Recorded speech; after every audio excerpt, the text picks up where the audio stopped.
Well, hello, and welcome to Real Beauty A to Z, home of all things beauty, but from the inside out.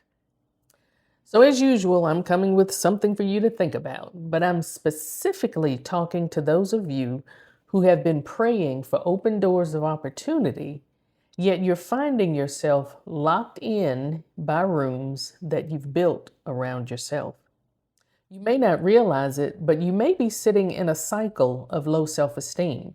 Now, remember, I said that self esteem is just basically the way that you see yourself. And when we define a cycle, the definition is a series of events that are regularly repeated in the same order. And it all starts here in your mind. Sometimes it's a cycle that we find ourselves in that we don't even realize that we're in. And it all starts with, of course, a thought. You have a thought, something to the effect of, maybe I'm not good enough, maybe I'm not ready, maybe I'm too old. That thought then leads to fear. And because of that fear, then you start to step away from opportunities, and then you find yourself disappointed. And then those disappointments lead to behavior, and then it becomes a self fulfilling prophecy where you end up saying, I told you I couldn't do it. This negative cycle and behavior will continue on and on until you get to a point where you're sick and tired of seeing the negative results. In order to make a change, the first thing that you have to realize is that this is not just a feeling, it's a trap. It convinces you to hide what God is actually wanting you to release. I go back to the same scripture that I was in last week, Romans 12:2.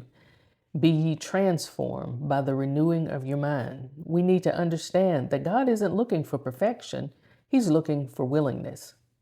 Trust me, I can say from experience, once you begin to renew your mind and you put your faith and your trust in Him, He'll step in and help you in the areas where you feel like you're lacking. Think about an eagle. You know, they are majestic birds. They have a wingspan that is humongous, but it's that way because those wings help them fly in altitudes that no other bird can reach. Well, what if that eagle were raised on the ground among chickens and it actually forgot how to fly? That'd be a pretty sad state of affairs. But that's the way some of you are living. You're living on the ground, but you have wings that were meant for much higher altitudes. The cage isn't around you, it's within you. And you are the only thing that's holding yourself back. You may have been caught in the loop of doubt and fear, but God is calling you to something different. Hey, it's time to break the cycle. I'm going to challenge you just like someone challenged me. They told me that they needed me to get up, to speak up, and to step up, and I'm putting the same challenge to you. We need you to get up, to speak up, and to step up. When you look at the state of the world that we're living in right now, hey, we need every hand on deck.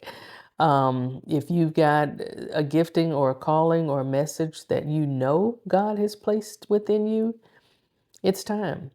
The world doesn't need perfection. We just need somebody that's present. And I'll pose the same question that was posed to me. What if you and your message or your gifting or your talent, what if that is the answer to someone's prayer? Take a look in the comments and let us know what's one gift or passion that you've been hiding because of fear or doubt. Let us know. Your gifts aren't optional, they are essential. The cycle ends when you believe what God says about you and you move forward anyway. This is Real Beauty A to Z, where we are rewriting the narrative together.